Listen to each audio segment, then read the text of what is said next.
And look what Siegel and Schuster did. Superman's going to live forever. See?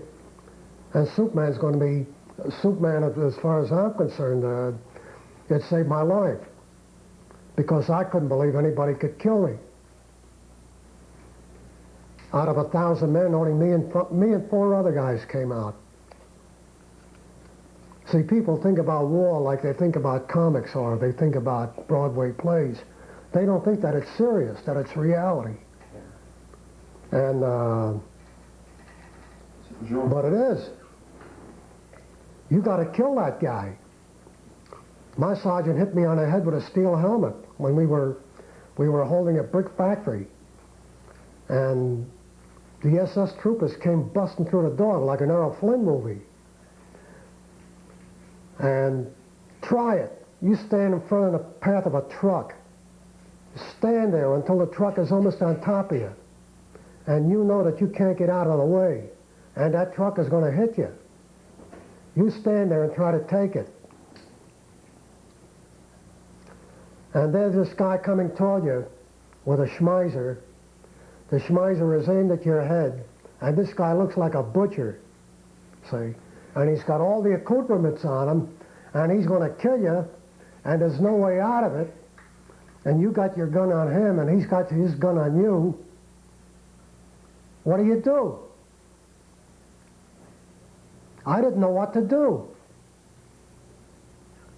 until a sergeant was yelling and screaming at all the guys. He came over and banged me right on my helmet with his, and I shot the guy.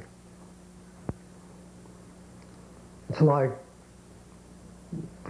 being in front of a Mack truck, knowing that there's no way out. You can't get away from this Mack truck. There's traffic on one side, traffic on the other. You're in the middle, and this Mack truck's coming on you. What do? You tell me. I'll buy it. The obvious answer is to stop it. Yeah. Any way you can. Yeah. I was talking with a lieutenant. Now, next thing I know, I'm all the way into the factory, and the lieutenant's a red smear on the wall. And he was across the street smearing on a big red smear on a wall. And I'm knocked all the way into the factory. And I run back. I didn't know what the hell happened. I didn't hear nothing or see anything. And there's 3 tanks coming up the street with infantry on both sides. And this guy took a direct hit while he was talking with me. He was from Brooklyn. And he got in, he made lieutenant by ROTC in college. And so we had something in common and we were talking. And the next thing you know, no sound, no nothing. Like, there you are on the 4th floor of another building. And you don't know what you're doing there.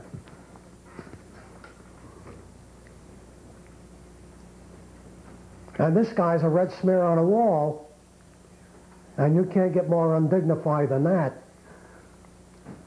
See? And then you're in the real thing. So what did you do? Huh? So what did you do? I did what I had to do. And we were all firing out the windows, and there were 2 guys waiting for a Jeep to take them to, we had 2 wounded guys. Then we captured this brick factory.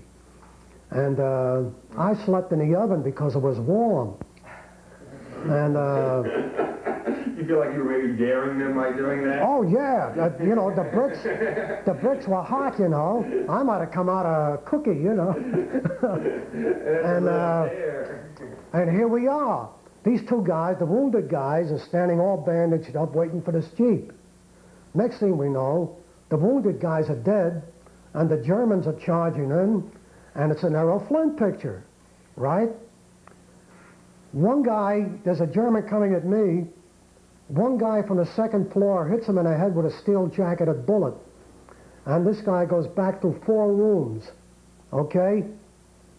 And the pictures are spilling out of his hat, all the pictures of the Hitler Jugend and his mother and his father and his girlfriend and him in his Hitler uniform and his whole life. Like you talk about pieces. right? And these were all on his helmet. And these guys were so sure they were going to take us that, they kept all those souvenirs. And this went on all the time, every 5 minutes. I was a veteran 5 minutes after I got there. We were sitting there next to a big ravine. Okay, we'll call it a ravine. This ravine travels along France. It's hundreds of feet down. And this is early winter. I can't hear anything. We're sitting, we're replacements. Where they sit us down in a field, and there's a tent right on the edge of this big cliff.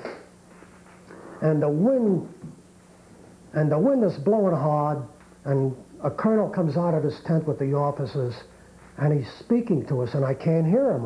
The wind is howling. And the last words I hear are something like, "Go on there, you mother!" So,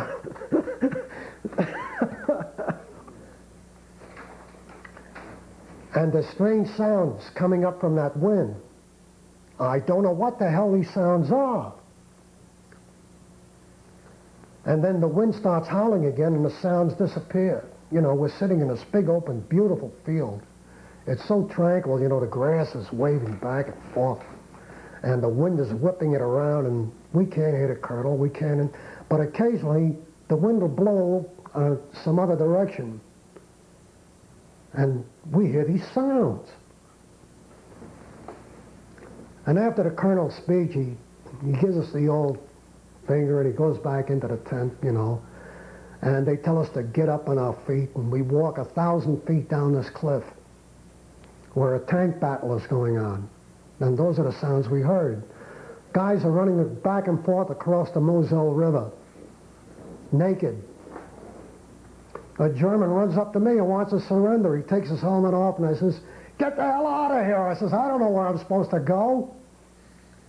He runs up to me, throws away his steel helmet, and everything. And he's running around, his shirt is blasted off. And guys are running around the river, there's bodies laying around. And we're trying to march someplace. We're trying to find a lieutenant, we're marching in line. And this whole fucking massacre is going on. It's a massacre. And everybody's yelling and screaming, and we're marching in line there, right where was to replace some guys. And finally we do replace them, and the whole thing is over. The Germans are gone, everybody's gone, and there was one shell that hit that I see these Germans laying in a row. It's a beautiful row. They made a perfect circle, except the bottom half of their bodies were missing. See? And the shell evidently hit right in the middle of this group and threw them out in a circle. Okay? And you see a lot of these nice designs if you're an artist,